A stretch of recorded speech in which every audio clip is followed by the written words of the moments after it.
Bonjour, Aurélia Rougeau, juriste fiscaliste chez CDER. Nous parlons aujourd'hui de la Convention collective nationale des professions agricoles.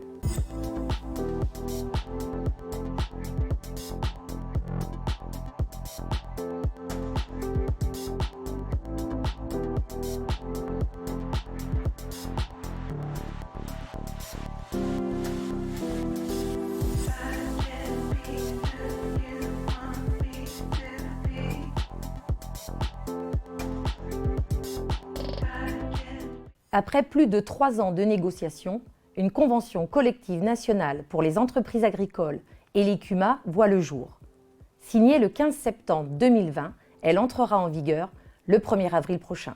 Cette convention collective nationale s'applique à toutes les filières de la production agricole et aux CUMA sur l'ensemble du territoire français. Néanmoins, elle ne s'appliquera pas aux entreprises de travaux agricoles, ruraux et forestiers, aux entreprises du paysage, aux centres équestres, aux champs de course, aux entraîneurs de chevaux, aux parcs zoologiques et aux établissements de conchyliculture. Cette convention collective nationale ne remplace pas les conventions territoriales actuelles, régionales ou départementales. Elle en fait des accords locaux autonomes. Vous continuerez donc à appliquer les dispositions de votre convention collective actuelle, à condition que ces dispositions soient plus favorables pour vos salariés. Dans cette convention collective nationale, on trouve notamment une grille de salaire nationale, des avancées sociales avec des dispositions sur les temps de déplacement et le travail de nuit par exemple, et une nouvelle classification des emplois agricoles.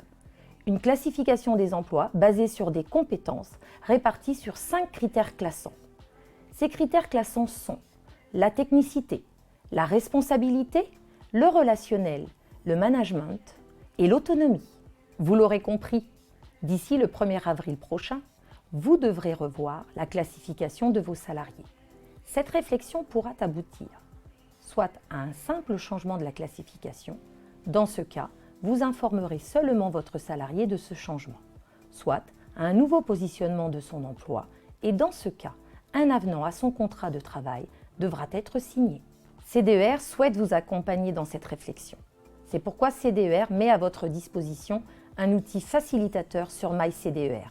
N'hésitez pas à le découvrir et surtout à vous l'approprier. Vous devez également informer collectivement votre personnel, de préférence par écrit, de l'existence de cette nouvelle convention collective nationale. Leur mettre à disposition un exemplaire consultable au sein de l'entreprise et mettre à jour les bulletins de paye des nouveaux textes. Vous vous posez des questions? N'hésitez pas à contacter votre gestionnaire paye ou votre conseiller CDER. À bientôt!